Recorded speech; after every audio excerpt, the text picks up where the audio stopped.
Why am I putting it up? Because when you want to do something with data, you need to understand, the ecosystem involved. Where am I getting the data from?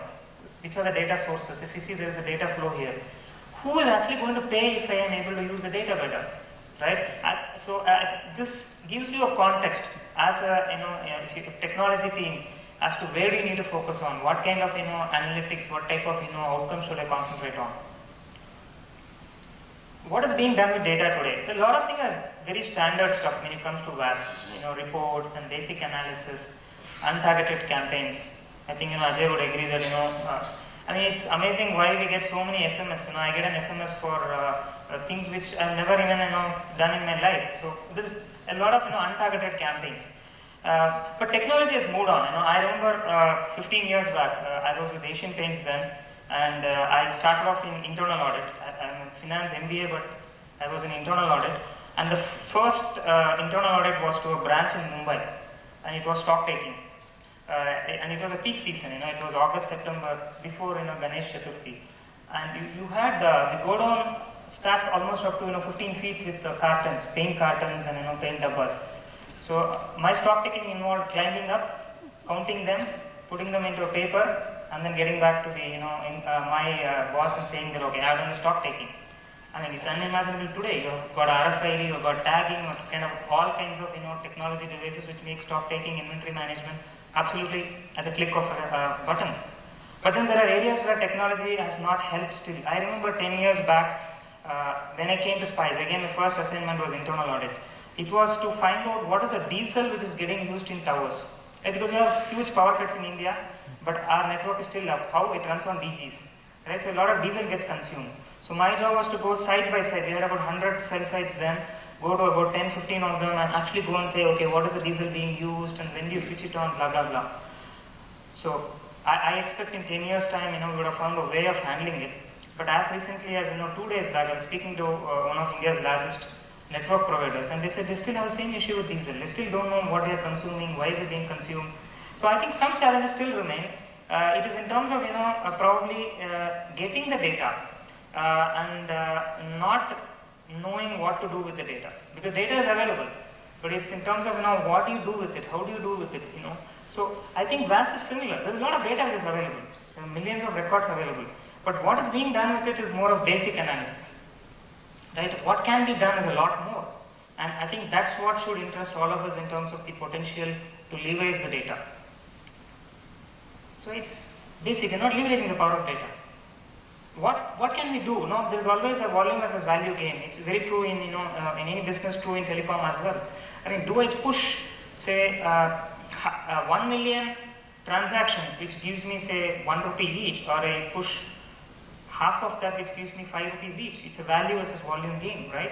And for that you need access to data. You need to manipulate, leverage data very well. A lot of things are possible. We could do micro segmentation. It was talked about in the banking context, right? It was some example was given like a father calling up and asking, okay, how do I transfer the antivirus? That's a micro segment.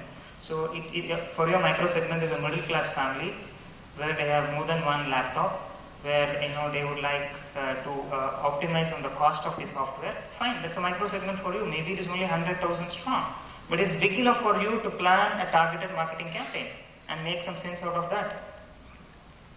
Campaign responses, lots can be done there in terms of having better focus, making sure the conversions are better, getting better results from the campaigns. Forecasting is important, right? And if we are able to forecast the status of VAS services in 2013, 2014, just imagine the advantage, the head start operators would have to come out with the best services. In Japan, about 90% of new connections are on 3G. Right? And the biggest 3G provider there is somebody called SoftBank. Right? It sounds odd, somebody with a banking background being the largest player, but they straight away got on to data as their focus. They didn't get into voice and then migrate to data. Straight away got on to data. So forecasting, seeing what happened in Japan, is there something possible in India? Text analytics, social network analysis. This phone, your phone has tons of information. It generates tons of information. It's only a question of what operators can do, what solution providers can do in terms of optimizing that information which is lying there. Category management. If I download a ringtone, what is the closest which is can be pushed to me? Is it a movie clip, or is it an audio song, or is it a wallpaper? Category management. What is for retail applies for telecom as well. So this is a slide which my colleague put together. It took him 4 hours. So please bear with me if I take a minute to walk you through this. So you start with customers who all look the same, right? Mass untargeted campaigns. But then there's some intelligence lying there. How does it come out? How do you tap it? These customers are different. Actually speaking, when you look into the data, their behavior, their historic behavior, they are different in many ways. Here they are represented in different colors.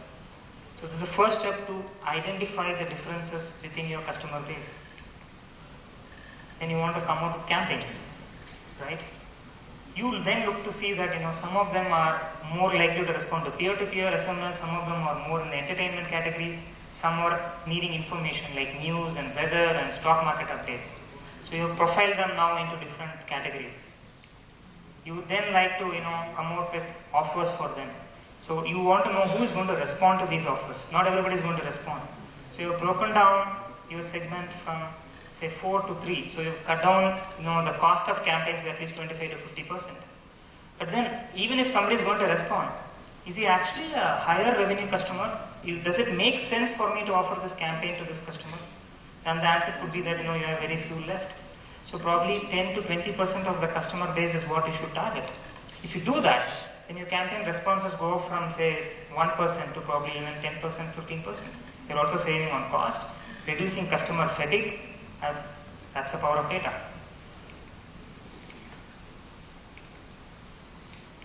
This is a study done by IMAI where they see the trend in terms of behavior and the preference of customers. If you see, the urban customer is going to have more and more applications, and from a low perceived value, the perceived value is going to be higher because better applications are going to come. Applications which actually they feel good about. It could be a calendar, it could be a location-based service, it could be a Groupon kind of a coupon service application. Practical value is going to go up. Whereas for the rural customer, information is where they are going to focus on. We saw the Mandi Bazaar in the morning. That's information. Where can I get a better price? What is the weather? What crop should I sow? Right? And what kind of help can I get in terms of marketing my services or products? So information is going to go. Now this information, this insight into the customer trend is again data, and you use it and come up with innovative products, innovative services in the vast area. The operators are going to have an edge over the competition. So as a business user, I think really passionate about visualization. It's finally you can do great things with data, but how do I make sense out of that? And one of the things we experience when we go to many of the customers is the CXOs have notoriously short attention spans. I'm not sure how many of you will agree. When you sit in your review meetings, right, monthly review meetings, most of your bosses don't listen for more than 5 seconds, right? They're busy working on their emails or laptops or looking at you, but probably thinking of something else. Attention spans are very, very short these days. So what do you do in the 5 minutes which you have to present your full month's performance? You have to come up with a better way of presenting that. Visualization. Visualization is critical. And that's where, in the morning there was a mention about it in terms of fantastic work is happening in visualization. And the challenges, we shouldn't get carried too much by visualization either, because then it becomes all flash and a little substance, right? So the key is to strike a good balance. Come out with something which gets across the point. Come out with something which captures the attention, at the same time is actionable. At the end of it, somebody says, okay, I saw that chart, I can do something about it. And as an example, there is something here in terms of a scatter plot. What do? You have 1 million customers. You can't put all 1 million of them on any chart, right? So what do? You group them, you segment them, you put them into some categories. And once you start putting them into categories and smaller groups, you start seeing, okay, some trends are emerging. Like for example, you are finding that, if we start with this, there are probably a group of about 10,000 customers who are spread across 2 operators but based in Chennai, who are primarily sports cum business kind of a VAS user, right? So there's a segment, small segment emerging there. And there is maybe another group in Bangalore, which is more the entertainment and social, networking kind of a group. So out of your 1 million base, you are able to segregate them, you're able to group them by using the power of analytics. And you're able to create smaller groups. And not only are you having smaller groups, you are presenting them in a manner which makes it actionable. Your product team, your marketing team can go and say, fine, okay, I have 20,000 customers here, I need to grow it to 1 lakh. There was a talk in the morning from Vijay who said, whatever Intuit does, they give a quantifiable outcome. I'm going to increase profit by 20%, reduce time by 20%. So you could have a quantifiable outcome here and say, okay, I'm going to increase the number of customers in this base who are in the, Bangalore network, entertainment, social from 20,000 to 1 lakh. So you have a clear objective. Then work backwards. You set your KPI, work backwards and say, okay, now what kind of data I need? What do I do with the data? Do I use daily data? Do I use monthly data?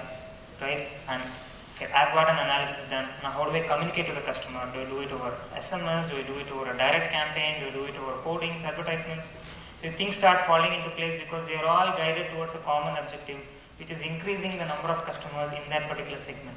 Right? So that again is where I started off by saying the data differential is in terms of setting a clear business objective, giving a clear ROI to your organization.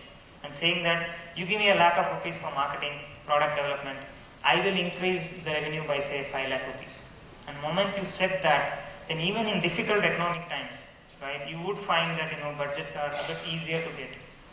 Projects get approved, projects get extended because it is towards a specified and quantifiable ROI. Different approaches to analytics. There's a conventional approach.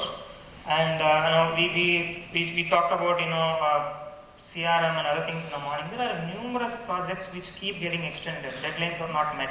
I was having an interesting conversation with my friend who is a CIO of a pharma company, and he was telling a lot of vendors say out of the box solution. What is out of the box? Because every solution needs customization. So I was jokingly telling him, yeah, every solution needs to be put into a server, which is a box. So maybe that is why vendors call it as out of the box. And I told him maybe. Because we're talking of cloud, vendors will come and say my solution is out of the blue, because the sky is blue. He said, that's good to hear, but he said his worry is he will get a bolt from the blue, because the project won't happen on time, it will have cost overruns, and it will not deliver what is expected. So there is a big mismatch many times between what as service providers we promise to customers at the commencement of a project and what actually happens. It has to do with the approach we take, When we define the business objective clearly, when we get the stakeholders, there is some talk of the right sponsor for a project. When we get the sponsor on board, when there is a clear outcome defined, then I think the projects move faster. But personally, our experience has been, when you look at a big bang approach of trying to do just about everything, spread your arms this wide, there was a lot of chance that you could end up in the issues. We usually go in for quick wins, phased approach. Take one business area, take sales. Show how data can help you with sales. Got it? Got the sales guy convinced? Move to revenue, move to finance, move to network. Obviously your deal size are much smaller because you're starting off with something small, but I think you are giving certainty to the customer that, okay, what you are investing in is going to actually translate into some returns. And then once you get the confidence, the business user is clearer, you can move forward. Why am I mentioning it? Because business users are rarely clear about what they want. And I have been a business user for about 12 years, and I have given nightmare to the IT teams. Every time they come up with something which, as per my requirement, I would look at it and say, no, maybe this can look different. This can be done differently. Because I think it is intuitive. When I see something, it happens with everything, with car or anything. I see something, I feel, maybe I like the other color. Maybe I like this size. Maybe I like this type of, music system. So to expect a business user to be 100% clear at the time of requirement gathering, it's not going to happen. So how do you address this challenge? Give him something, and once he has got something, then get back to him and say, do you want anything else? So there are a lot of engagement models, in terms of how you go into analytics. Why are options needed?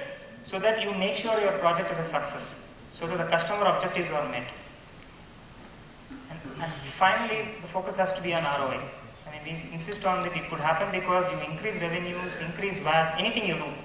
But as long as the focus, the central theme of any analytics project, any data or information management project is increase of ROI, I think you're going to get the customer on board, you're going to increase its probability of success.